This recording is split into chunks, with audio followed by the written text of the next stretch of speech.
So we'll go on to the next topic, Adam, which is Ava DuVernay. Do you know who that is? No? Ava DuVernay just directed that Wrinkle in Time movie. That Disney Wrinkle in Time that's not doing so great. No, I think it has a 43% on Rotten Tomatoes and is now in third place at the box office behind Tomb Raider, which Black Panther now is in its fifth week of being number one. That's insane. So Ava DuVernay also directed a really good movie. It was Selma. Did you ever hear about that one, the Martin Luther King one? That's a great movie. Yeah. Unfortunately, Wrinkle in Time was just...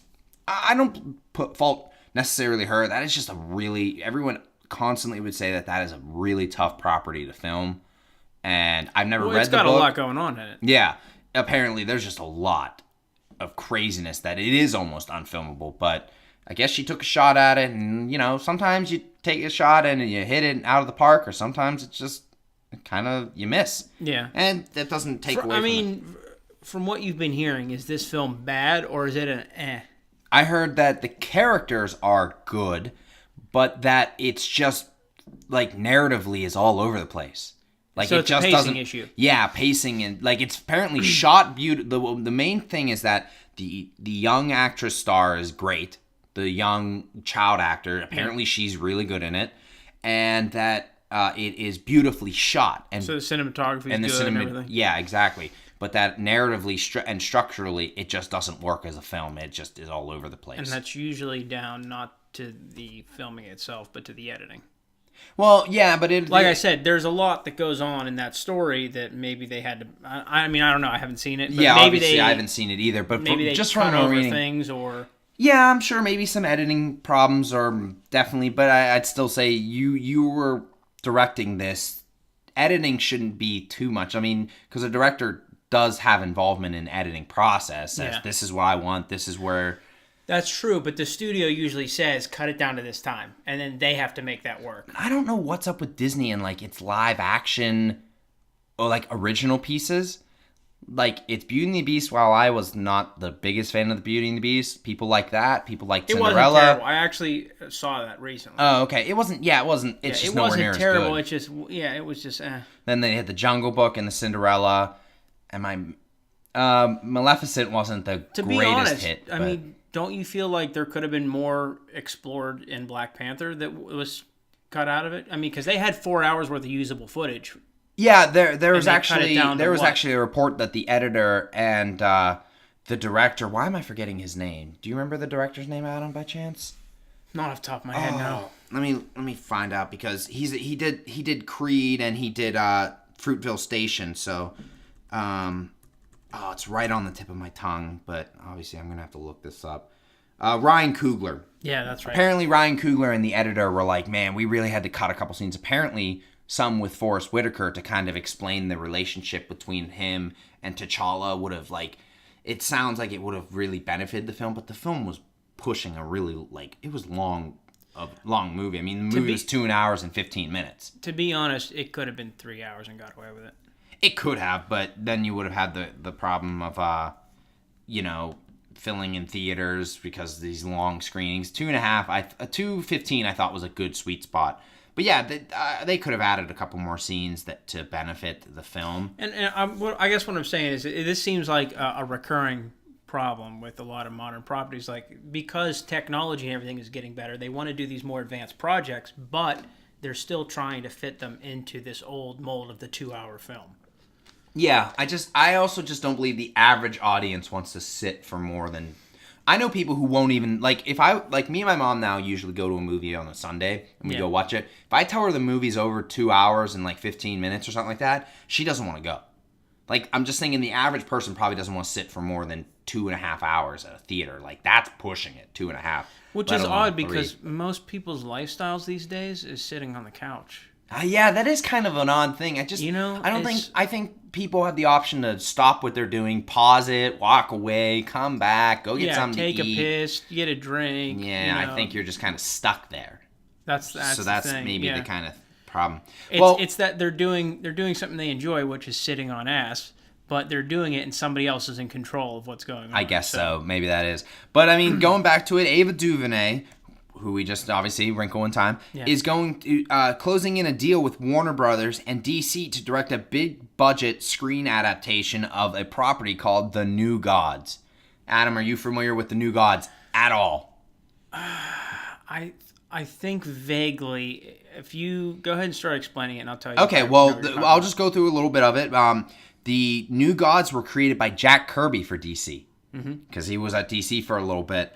And there's apparently not going to be any connection to any other of the DC worlds being explored in the films right now, according to the Warner Brothers studio boss, Toby Emmerich, and his newly installed DC production president, Walter Hamada, are moving forward with a new approach to filmmakers on their DC-based properties.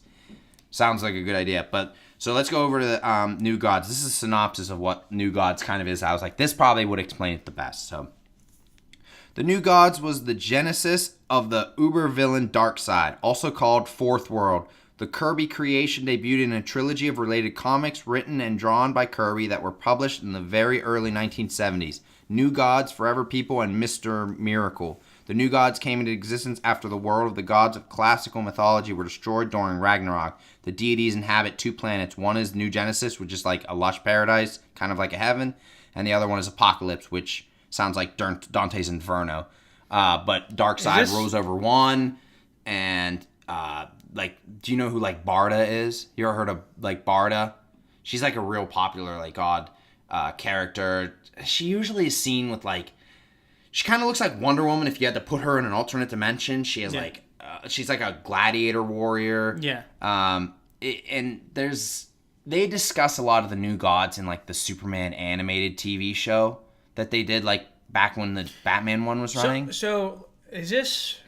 Because I know that the DC universe has some characters from, religious myth. Yes, And that's is kind this of like what Samson comes from, and Yes, I believe that's Okay. where these kind of Okay. characters are coming from. okay, Where, yes, you'll have, Samson, you have Darkseid, which is pretty much like the devil, and Yeah.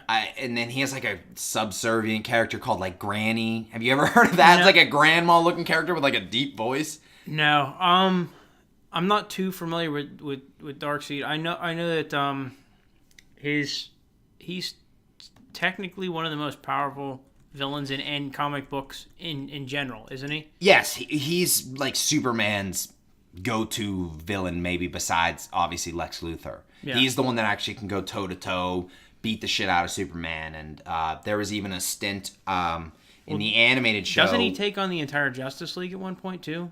Oh, multiple times he takes on there. I mean, as I've been mentioning, I've been watching a lot of the DC animated universe stuff. Yeah. There's 3 episodes, there's 3 movies where he From takes what- on straight up the Justice League, all of them. From the little bit that I know, I remember him being like DC's Thanos. I don't know if he came before Thanos or not. Yeah, but he is that equivalent. But he's the like that big, big character, baddie. but he's actually stronger than Thanos would be in the if they had combined. If the Thanos universe. doesn't have the Infinity Gauntlet, yeah, that's pretty much Yeah. what he would be. I just remember seeing memes of Darkseid or Darkseid, whatever his name is, telling Thanos that he couldn't take him without his bitch mitten. That's actually kind of what it is. Yeah, Yeah. Thanos would not be able to probably take on Darkseid without the Infinity Gauntlet. And it just seems that, yeah, they have had a lot of interpretations of these characters throughout different variations of DC that you'd be like, oh, I didn't even know they were New Gods.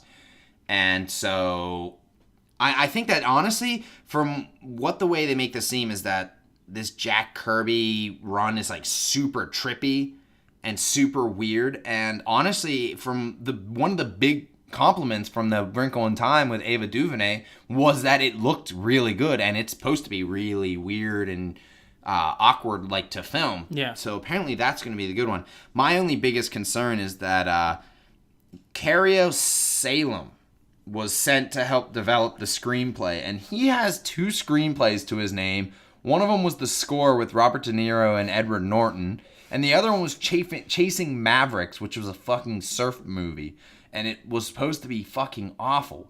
And, that's who you picked for your fucking script? That guy? He's never done anything like that before, but he has 2 credits. I'm like, ugh.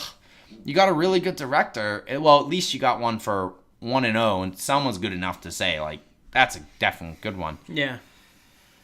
I hope that this is good. I do like that it's not having any involvement with the DCEU, but at the same time, I don't know what the fuck this means for the DCEU. Like, are they canceling it or what? Because this is the second property that has no involvement with it now. Because the Joker movie that Martin Scorsese's like producing has nothing to do with it. Suicide Squad is not connected either.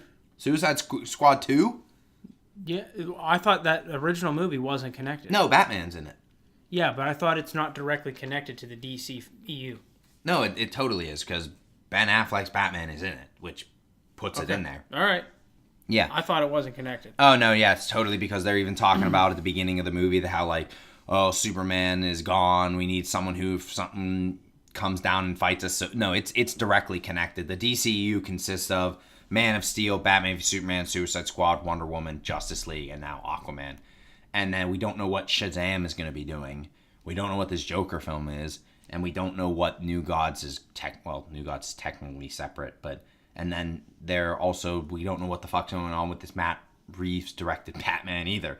It's just a mess. They just really need to get all their ducks in a row. But hey, Ava DuVernay seems good, at least from what I'm hearing visually about the characters, and visually it sounds like it's a good made match. At least for this type of property. I like seeing different properties I don't really know about, because obviously one of my favorite properties now is Guardians of the Galaxy, and I had no fucking idea who Guardians of the Galaxy were prior to it. Prior to the film. Yeah, prior to the film. So I like seeing these new properties. I mean, it's just, can this movie succeed with the bad track record that is DC right now? It's an odd, what do you do? Like, how do you keep these films going with the track record that's been going on with it? So I don't know, but hey, hopefully it's really good. I mean, I want it to be good, because I'd like to see Darkseid done right, because he could be badass as hell.